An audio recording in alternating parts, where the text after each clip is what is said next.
다 같이 찬송가 450장 찬양 부르시겠습니다.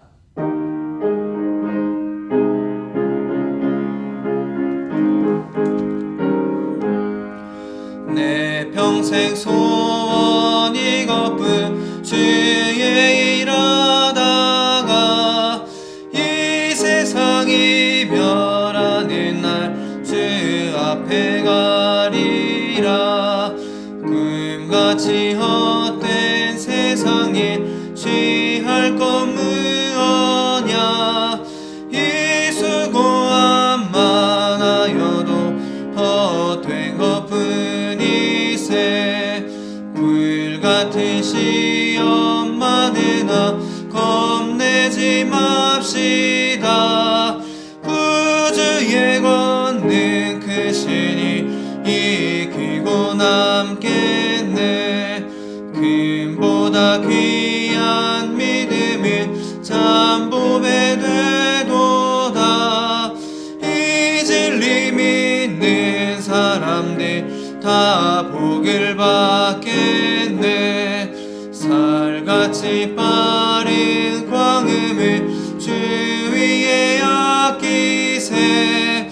온 몸과 마음을 바치고 힘써서 일하세.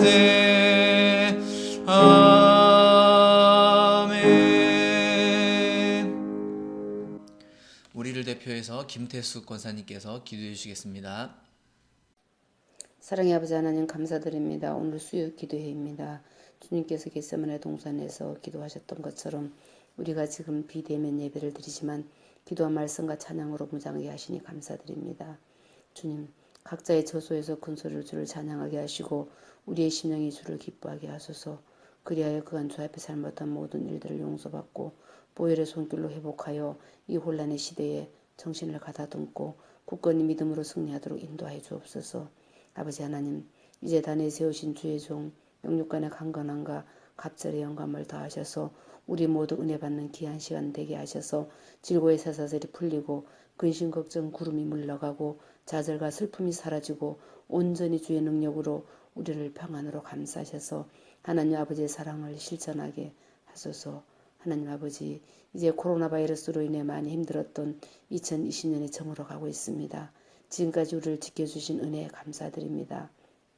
아버지여, 새해에는 코로나 바이러스도 소멸되고 모든 일상들이 회복되기를 기도드립니다. 날마다 우리의 삶 속에 역사하시는 주님, 열방의 선교를 위해 고생하시는 당신의 자녀들의 신변을 보호하여 주시고 특별히 믿음의 이세들을 돌보는 주의 종들에게 지혜를 더하셔서 이 나라의 믿음의 기둥이 든든히 세워지기를 원합니다. 모든 것 감사드리며 예수님의 이름으로 기도드립니다. 아멘. 오늘 주시는 하나님 말씀은 사무엘하 20장 1절에서 2절까지 말씀과 8절에서 10절 중반절까지 말씀입니다.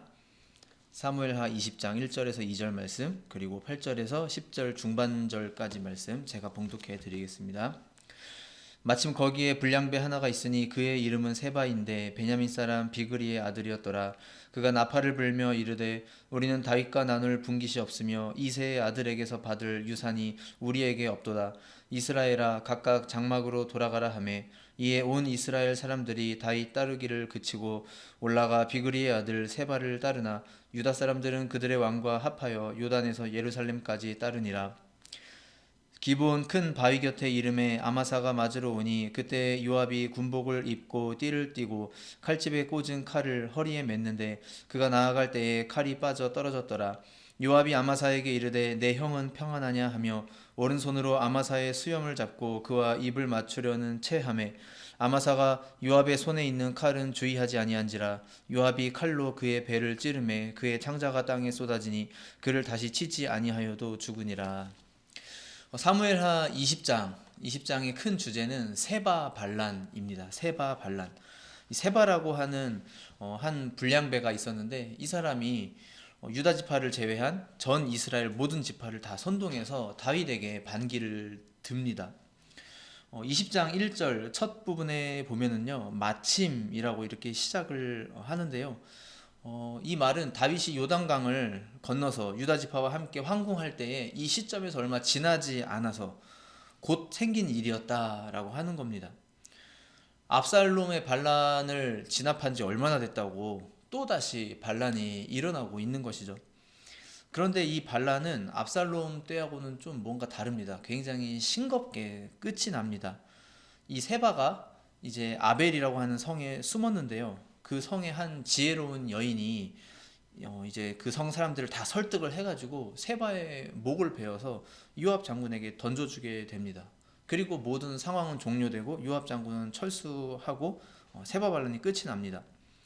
압살롬의 난 때에는 그 15장부터 18장까지 그 내용이 총 4개의 장으로 기록되어 있을 정도로 굉장히 길었죠. 그런데 이 세바 반란은 이 짧은 한 장 안에 와 하고 들고 일어났다가 한 지혜로운 여인에 의해서 목이 잘리고 죽게 되는 것으로 그렇게 상황이 금방 종료가 되어버립니다.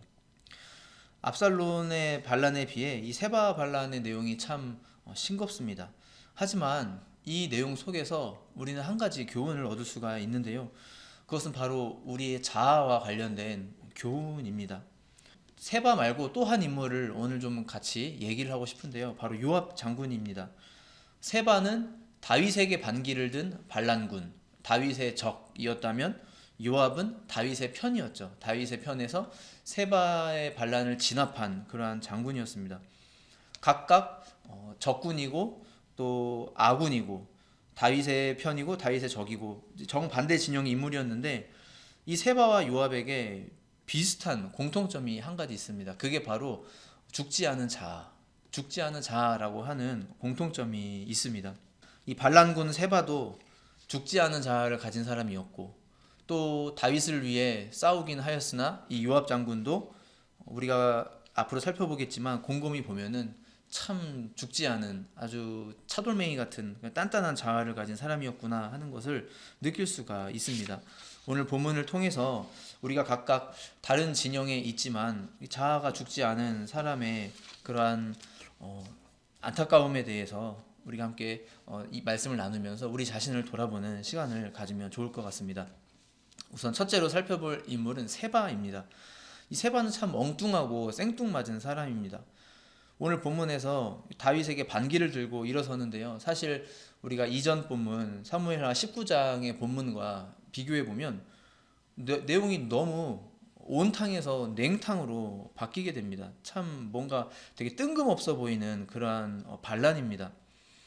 우리가 잘 알듯이 19장에서의 분위기는 굉장히 훈훈한 분위기였습니다. 이스라엘 전 지파가 야 우리가 다윗 왕을 다시 모셔야 되는 거 아니야?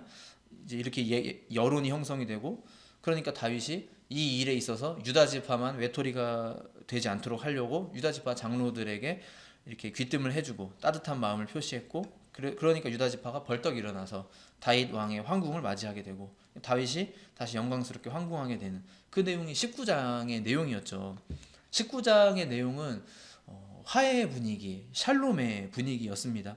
굉장히 좋은 분위기로 19장이 마쳤는데 20장에 와서 정말 너무 뜬금없이 이 세바가 반기를 들고 일어선 겁니다. 도대체 이 세바는 왜 그랬을까요? 오늘 본문 1절 상반절에 보시면요. 마침 거기에 불량배 하나가 있으니 그의 이름은 세바인데 베냐민 사람 비그리의 아들이었더라. 이렇게 소개를 합니다. 베냐민 사람 비그리의 아들. 이 베냐민 사람 하면 누가 떠오르지 않으시나요? 네, 바로 사울의 가문입니다. 사울이 베냐민 지파 사람이었죠. 주석에 보면은요. 정확히 알 수는 없지만 이 세바는 사울 가문의 친척이거나 내지는 베냐민 지파 안에 유력한 가문의 사람일 것이다. 이렇게 이야기를 합니다.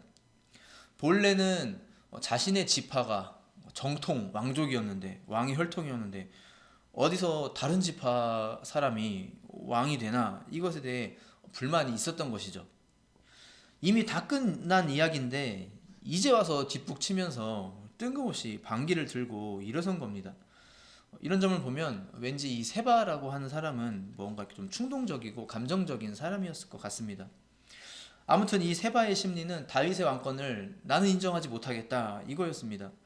이것은 하나님에 대한 불순종이죠. 궁극적으로는. 왜냐하면 다윗을 세운 사람이 하나님이시기 때문이죠.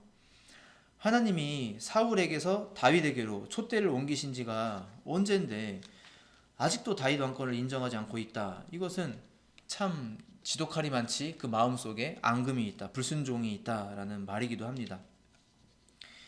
모든 지파가 다윗이 황궁하는 것을 지지하고 있는 분위기 속에서도 세바는 그 마음속에 불만이 가득했던 겁니다.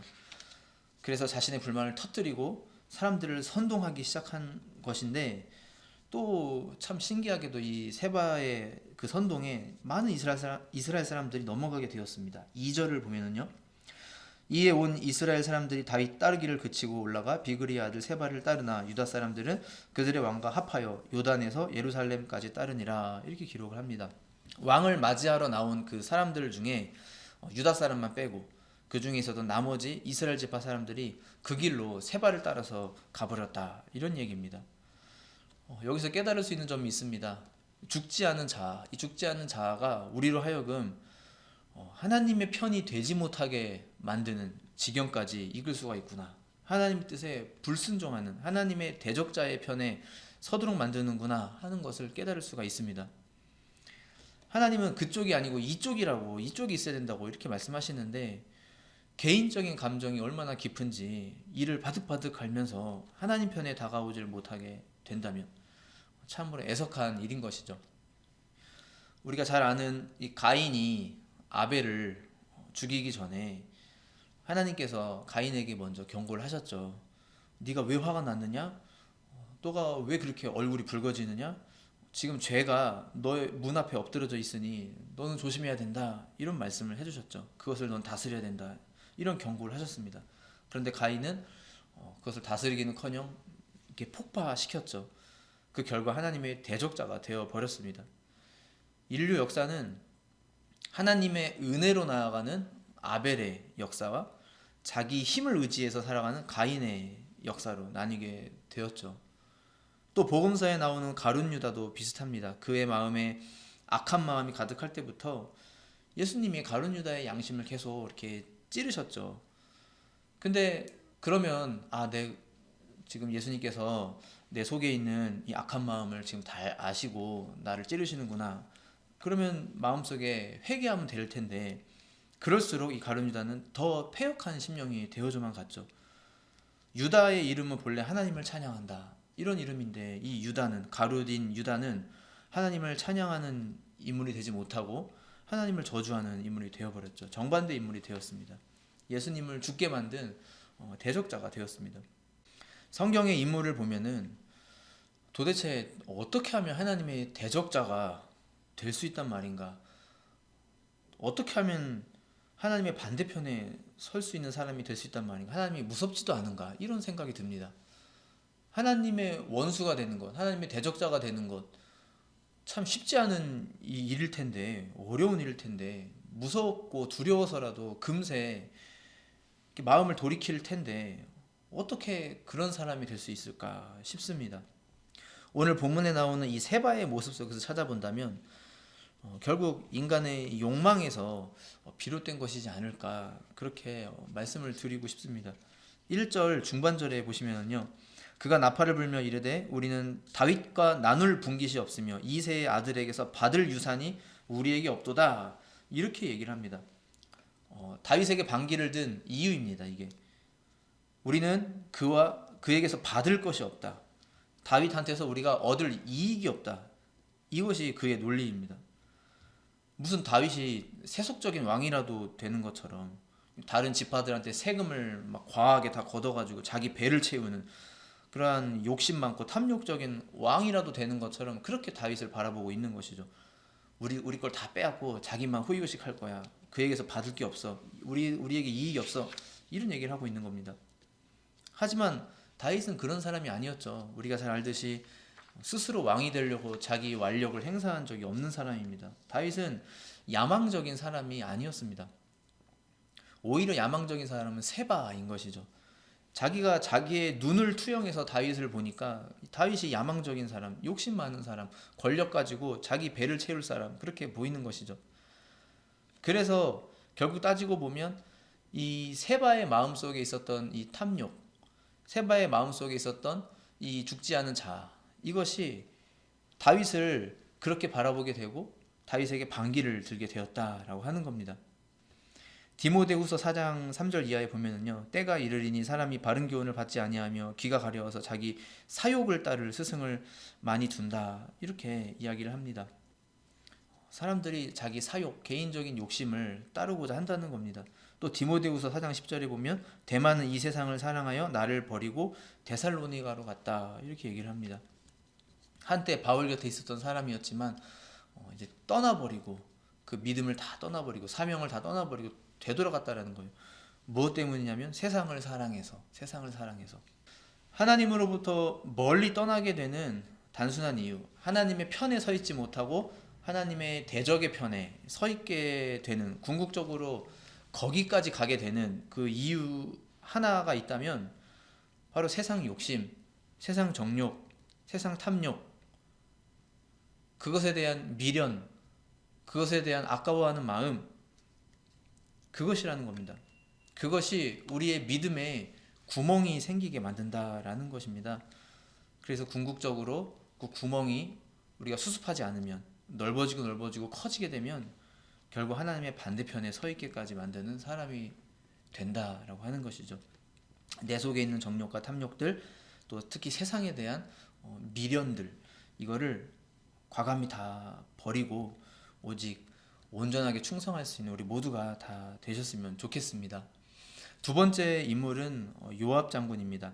세바가 다윗의 반대편에 있는 사람이었다면 요압은 다윗의 편에 있는 사람이죠. 세바를 진압하는 사람입니다. 그런데 이 요압도 세바와 비슷한 공통점이 조금 전에 있다고 말씀드렸었죠. 그것이 바로 죽지 않은 자아입니다. 세바의 죽지 않은 자아의 모습이 탐욕이었다라고 이렇게 얘기를 할 수 있다면, 요압의 죽지 않은 자아의 모습은 자기 방식대로 충성하는 독단적인 행동이다, 이렇게 말씀드릴 수 있을 것 같아요. 분명히 요압은 아주 훌륭한 인물입니다. 용맹스럽고 아주 전쟁에 능한, 아주 굉장히 탁월한 장수임에 틀림없습니다. 그런데 사람이 너무 거칠고요, 되게 잔인합니다. 자기 목적을 이룰 수만 있다면 정말 수단과 방법을 가리지 않는 무서운 사람이죠. 겉으로 봤을 때는 다윗에게 엄청나게 충성을 다 하긴 합니다. 그런데 무언가 그 속에 요압 그 사람만의 고집이 있습니다. 자기 고집대로 충성을 하는 겁니다. 먼저 이 요압이라는 사람에 대한 이야기를 좀 해야 될 것 같습니다. 예전에 압살롬의 반역이 일어났을 때에 다윗의 군대가 다시 이제 전열을 가다듬고 이제 반격에 나섰죠. 이제 그 승기가 이제 다윗에게로 돌아온 시점이죠. 그때 다윗이 그 출전하는 요압에게 한 말이 있습니다. 젊은 압살롬을 너그럽게 대해주어라, 이런 말을 합니다. 사무엘하 18장 5절에 보면은요, 왕이 요압과 아비새와 이때에게 명령하여 이르되 나를 위하여 젊은 압살롬을 너그러이 대우하라 하니 왕이 압살롬을 위하여 모든 군 지휘관에게 명령할 때에 백성들이 다 들으니라, 이렇게 기록을 합니다. 백성들이 다 듣는 앞에서 다윗이 요압 장군에게 이런 말을 했다는 겁니다. 젊은 압살롬을 너그러이 대우해달라. 이 말은 그를 해치지 말아달라, 그를 죽이지 말아달라, 포박만 하라, 이런 얘기인 것이죠. 그런데 요압이 어떻게 했나요? 압살롬을 죽였죠. 압살롬이 나무에 매달려 있는 것을 다른 병사들이 먼저 발견하고, 그래도 왕의 아들인데 또 임금님께서 젊은 압살롬을 해하지 말아달라고 그렇게 부탁을 하셨는데, 그래서 도저히 왕자를 죽일 수 없어서 그러고 있는데 요압이 와가지고 왜 안 죽이냐고, 빨리 죽이라고, 난 그렇게 못하겠다고, 그러고서 가서 단번에 심장을 찔러서 죽였죠. 비록 압살롬이 정말 사형에 처해 마땅한 그러한 역적이고 반역자이지만, 이 다윗의 입장에서는 아들이잖아요. 아들. 애비가 못나서 잘못 키운 아들이잖아요. 온 세상이 내 아들을 보고 손가락질하고 저놈 죽여야 된다라고 하지만 좀 잘못 키워서 내가 안타까움이 있는데 아들이잖아요. 그래서 다윗이 압살롬을 좀 너그러이 대해달라, 이렇게 얘기한 건데, 죽여서 돌아오니 다윗이 너무 슬퍼서 대성통곡을 합니다. 그때 이 부분에 성경을 보면 뭐라고 돼 있냐면요. 다윗이 너무 우니까 너무 슬퍼서 대성통곡을 하니까 그 전쟁에서 이기고 돌아온 군인들이 오히려 너무 민망해서 이렇게 죄 지은 사람이 된 것 같은 분위기여서 패잔병처럼 이렇게 부끄럽게 성 안에 이렇게 조심히 들어왔다 이렇게 기록이 돼 있습니다. 그 모습을 보고 요압 장군이 어떻게 했냐면요, 다윗을 찾아가서 이렇게 말을 합니다. 사무엘하 19장 5절 이하에 보면은요, 요압이 집에 들어가서 왕께 말씀드리되 왕께서 오늘 왕의 생명과 왕의 자녀의 생명과 처첩과 비빈들의 생명을 구원한 모든 부하들의 얼굴을 부끄럽게 하시니 이는 왕께서 미워하는 자는 사랑하시며 사랑하는 자는 미워하시고 오늘 지휘관들과 부하들을 멸시하심을 나타내심이라. 오늘 내가 깨달으니 만일 압살롬이 살고 오늘 우리가 다 죽었다면 왕이 마땅히 여기실 뻔하였나이다. 이제 곧 일어나 나가 왕의 부하들의 마음을 위로하여 말씀하옵소서. 내가 여호와를 두고 맹세하옵나니 왕이 만일 나가지 아니하시면 오늘 밤에 한 사람도 왕과 함께 머물지 아니할지라. 그리하면 그 화가 왕이 젊었을 때부터 지금까지 당하신 모든 화보다 더욱 심하리이다. 뭔가 살짝 왕을 마치 이렇게 협박하고 있는 듯한 그런 말투처럼 들리지 않나요? 지금 이게 신하가 왕한테 할 소리는 아니죠.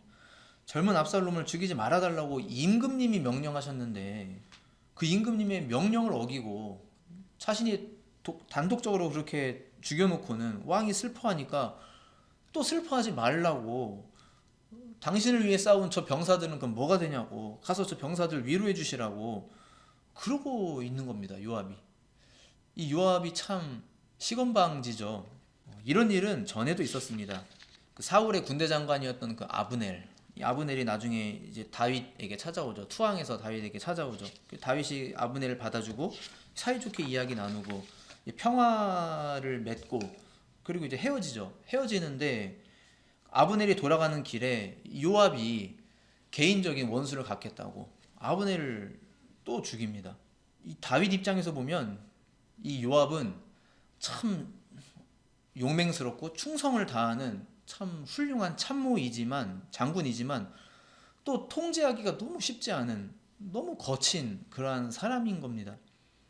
왕이 화해한 사람을 자기가 나서서 자기 개인 원수 같겠다고 죽이지를 않나. 또 왕이 내 아들 젊은 압살롬을 해하지 말아달라고 백성들이 다 보는 앞에서 얘기했는데 그 보란 듯이 압살롬을 죽여서 데리고 오지를 않나. 정말 다윗 입장에서는 참 어려운 사람임에 틀림없습니다. 그래서 그랬는지요, 앞장 19장 13절에 보면요, 다윗이 요압을 군대 장관에서 내립니다. 그리고 아마사를 군대 장관으로 세워요. 아마사는 어떤 사람이냐면 압살롬의 반역을 일으켰을 때 그 압살롬 편에 있었던 군대 장관이었습니다. 지휘관이었습니다. 쿠데타에 가담한 군인이었는데 그 사람을 군대 장관으로 삼은 겁니다. 나를 반대한 세력들도 다 품어안겠다라는 그 다윗의 마음인 것이죠. 하지만 여기에는 그 요압 장군에 대한 그 다윗의 불편한 감정도 어느 정도 담겨 있었겠죠. 어쨌든 현 시점에서는, 오늘 본문의 시점에서는 군대 장관이 요압이 아니라 아마사입니다. 아마사. 그래서 왕이 그 세바 반란을 진압하는 것에 대해 일단 아마사에게 명령을 내려요.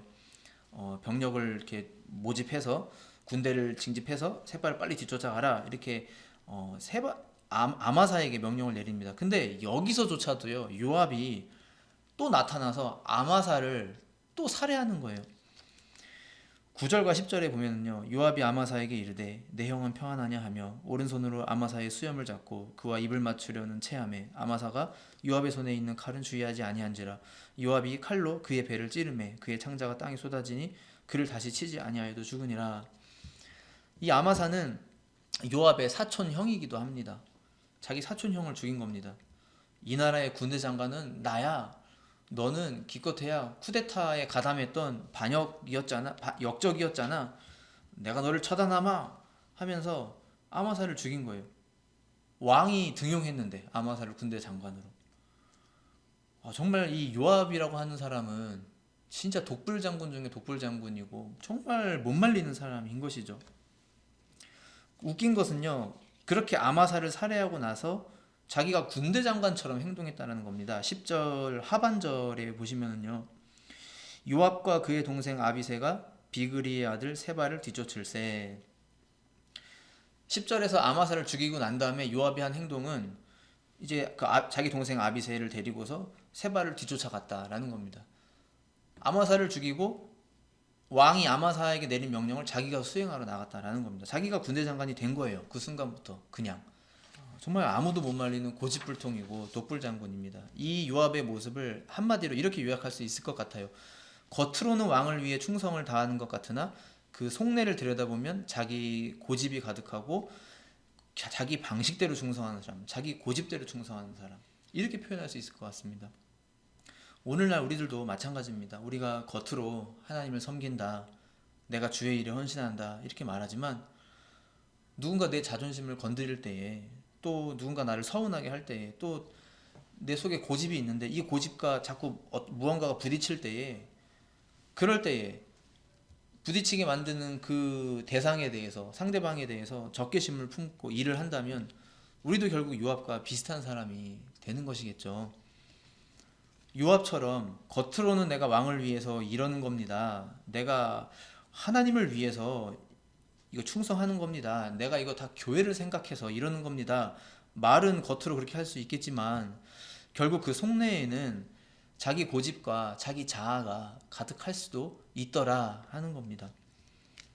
우리의 마음이라고 하는 것은 우리가 늘 의도적으로 주시하지 않는 한 우리가 알 길이 없기 때문에 이 일에 있어서 우리가 우리 자신을 잘 살펴야 됩니다.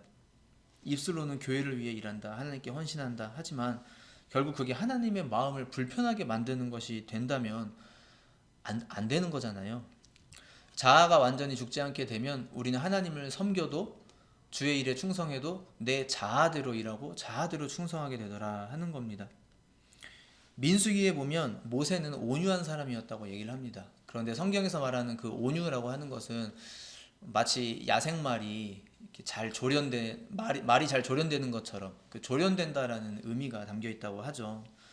말이 힘이 좋고 체력이 좋아서 이리 날뛰고 저리 날뛰고 밤새 온 동네를 막 뛰어다니고 그럴 능력이 충분하다 해도 말이 그러고 있으면은 사람들이 그 말을 싫어하겠죠. 사용할 수 없겠죠. 그 말은 능력은 있으나 무가치한 말이 되겠죠. 하지만 그 말이 잘 조련돼서 말에 위에 안장을 씌우고 이게 달려야 될 때에 달리고 멈춰야 될 때에 멈추는 그런 훈련이 잘 되어 있다면 이 말은 굉장히 가치가 있는 말이 되는 것이죠. 성경적인 표현으로 말하자면 이 말은 온유한 말이 되는 것입니다. 마찬가지로 우리가 하나님을 섬길 때에도 잘 훈련된 마음으로 온유한 마음으로 섬겨야 된다라는 겁니다. 그것이 우리의 자아가 단단히 조여지고 우리의 자아가 예수님과 함께 십자가에 못이 박히고 단단하게 조여진, 그리고 우리가 하나님의 일을 하기에 합당한 사람으로 가치 있는 사람으로 잘 조련된 그러한 사람이 되어야 한다라는 겁니다. 말씀을 맺겠습니다. 세바는 자신의 욕심을 투영해서 다윗을 보았고 그래서 자기 욕심 때문에 반란을 일으켰다가 정말 허무하게 죽고 말았습니다. 요압은 다윗에게 충성한다고 하면서 결국 늘 자기 고집대로 자기 방식대로 행동한 독불 장군이었습니다. 두 사람의 공통점은 여전히 자기가 자기 인생의 주인이었다라는 겁니다. 자아가 여전히 살아있었다라는 겁니다. 우리의 자아가 죽지 않으면 우리의 헌신은 다 무가치해진다라는 겁니다.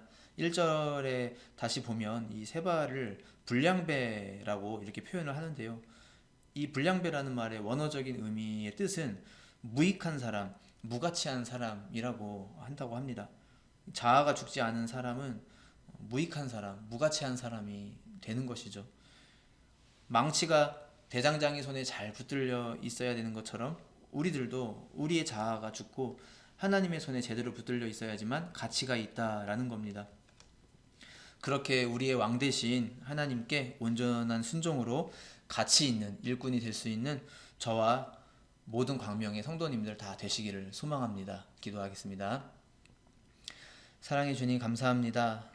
우리의 옛 자아가 더욱 죽고 또 날마다 죽기를 원합니다. 십자가에 예수님과 함께 단단히 못 박히게 하여 주옵시고 단단히 조여지게 하여 주셔서 하나님이 사용하시기에 정말로 잘 조련된 자아가 잘 조여진 그러한 사람이 되게 하여 주시옵소서. 하나님의 뜻에 온전한 충성을 할 수 있는 그냥 우리 모두가 될 때에 우리를 통해서 우리 교회가 더욱더 강건하게 세워지고 우리의 직장과 사업터와 가정이 더욱더 견고하게 세워져 갈 수 있도록 인도하여 주시옵소서. 감사드리며 예수님의 이름으로 기도드렸습니다. 아멘.